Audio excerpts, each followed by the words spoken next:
Você já sentiu a sensação de que existe um segundo par de olhos compartilhando cada respiração sua? Talvez não hoje, talvez não ontem, mas em algum ponto da vida. Todo mundo percebe aquele instante em que a lâmpada faz sombras maiores do que deveria, ou o reflexo da tela escurece de forma suspeita. Há quem atribua isso a fantasmas, a demônios, a lendas antigas. Porém, o terror mais real nasce de gente comum, silenciosa, que decide transformar outra pessoa no centro de um universo particular. Nesta noite, vou confidenciar 6 histórias assim. Se prepare. Elas não foram criadas para entreter, mas para lembrar que alguém em algum lugar pode achar que você pertence a ele. Começo com Clara, universitária de 23 anos, recém-instalada no bloco 4B de um prédio cujos corredores ainda cheiravam a tinta fresca. Clara gostava de estudar até depois da meia-noite com a janela entreaberta, deixando entrar o vento úmido da cidade e o leve zumbido da rua ao longe. Era uma espécie de ritual para ela.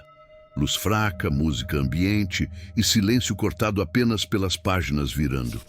Mas numa dessas madrugadas, ouviu o tecido da cortina roçar como se tivesse vida própria. Achou o som insignificante, até perceber que a janela estava trancada desde cedo. Nos dias seguintes, algo muito mais inquietante começou. Fotos suas dormindo apareciam em perfis anônimos. Os ângulos eram altos demais para serem feitos da rua. As imagens estavam perfeitamente nítidas, com nitidez e profundidade incomuns. As legendas diziam coisas como: "Você sorri enquanto sonha", ou "Seu fôlego muda às 2h46. Alarmada, Clara instalou uma câmera apontada para fora da janela. Na terceira noite de gravação, ela capturou um homem imóvel do lado de fora, no segundo andar. Olhos vidrados, testa colada no vidro, respiração formando pequenos círculos de névoa no frio da madrugada. Era Sean, um entregador conhecido do bairro. Educado, discreto, cumprimentava a todos. No celular dele, a polícia encontrou um verdadeiro catálogo doentio. Vídeos de janelas, imagens noturnas e pastas com nomes de mulheres, datas, horários, até anotações sobre hábitos de sono. A pasta de Clara se chamava Ciclos Noturnos, com registros de quando ela se virava, sonhava, chorava dormindo. Descobriu-se que ele escalava varandas silenciosamente e assistia desconhecidas dormirem. Clara trocou de prédio, mudou de cidade, mas confidenciou a um amigo. Às vezes, ainda sente o vidro pulsar de dentro para fora. A segunda história nos leva a quilômetros dali, entre os pântanos sufocantes da Flórida, onde vivia uma lutadora profissional conhecida como Loba Rubra. Sua casa ficava isolada, cercada por vegetação densa, onde os sons noturnos misturavam grilos, galhos estalando e algo mais. Algo que ela não sabia nomear.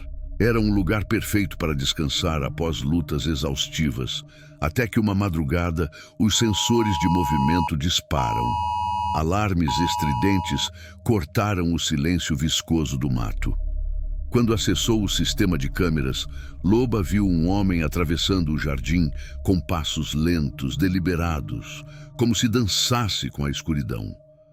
Carregava algo que parecia uma arma longa. O objeto, depois se soube, era apenas uma pistola de pressão. Mas o terror não precisava ser real. Bastava parecer. Preso a poucas quadras dali, ele revelou uma vida nômade numa van adaptada. Lá dentro, colagens grotescas, porta-retratos com imagens dela arrancadas da internet e dezenas de cartas, todas endereçadas a ela.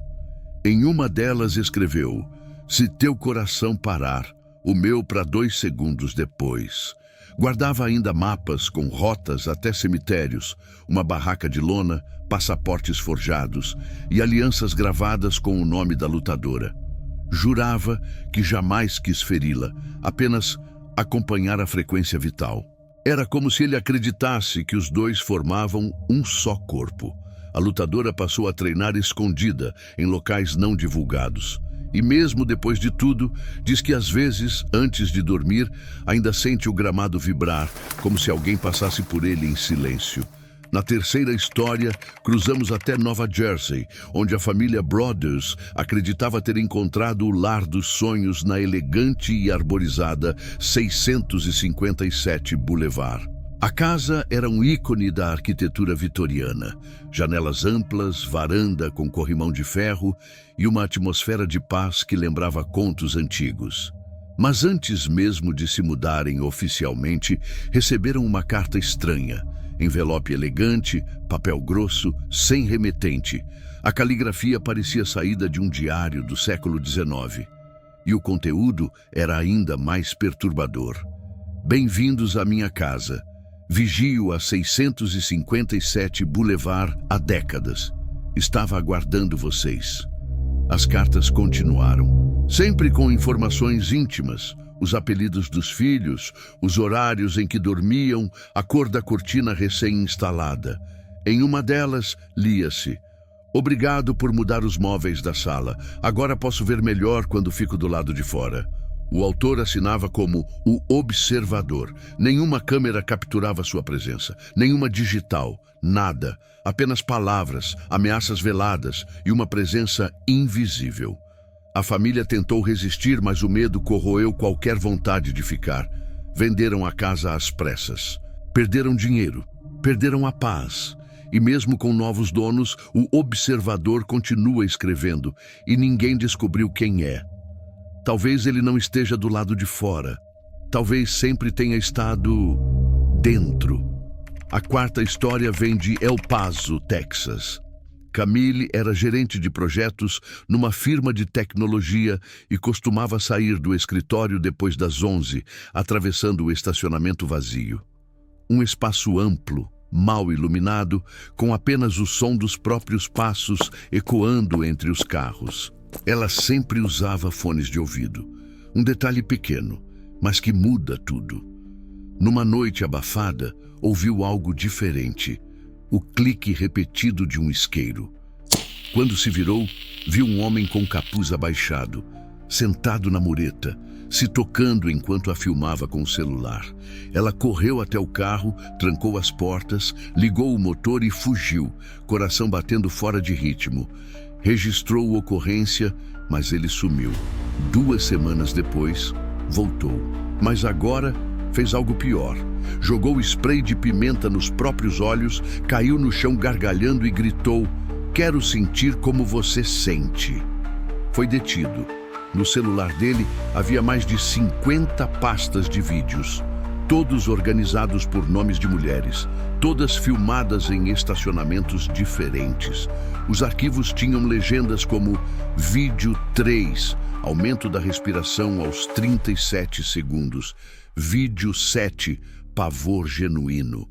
Camille largou o emprego, trancou as redes sociais, mas diz que às vezes sente cheiro de pimenta no ar, mesmo sem ninguém por perto.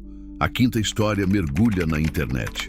Jana era uma influencer em ascensão, divertida, espontânea, acumulando milhares de seguidores com lives diárias. Numa noite, fez uma brincadeira.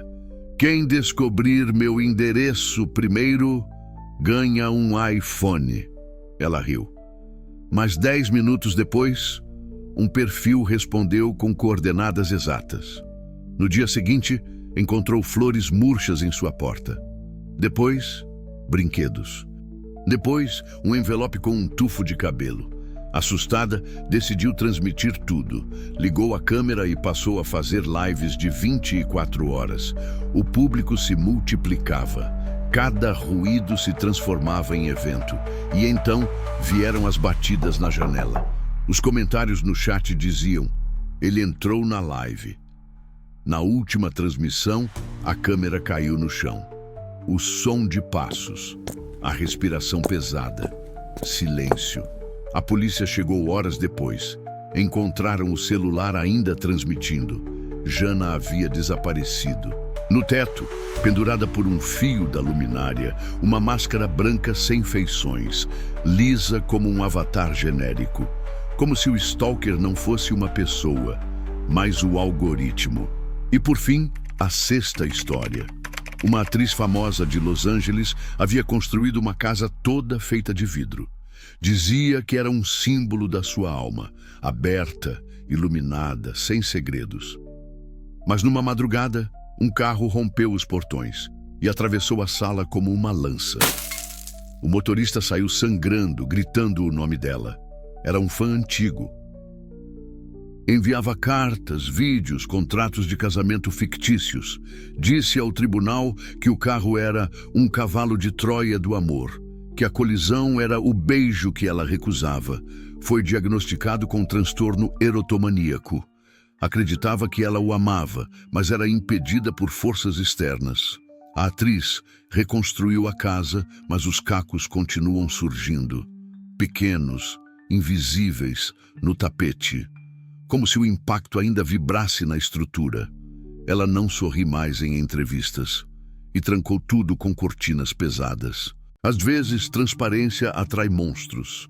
Essas foram 6 histórias, nenhuma com monstros, nenhuma com maldições, só com gente que acredita que observar é amar, que perseguir é cuidar, que invadir é estar perto. Talvez o mais assustador seja que nada disso é sobrenatural, é real, é humano. Enquanto finalizava este vídeo, recebi uma mensagem anônima.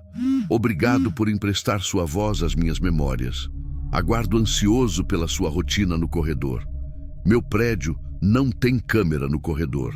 O medo é apenas a percepção de que alguém já desenhou seu destino antes de você perceber. Lovecraft. E você? Acha que isso é só uma história? Comente se já sentiu que alguém o observava sem permissão. Inscreva-se se tiver certeza de que está sozinho agora. Tem mesmo?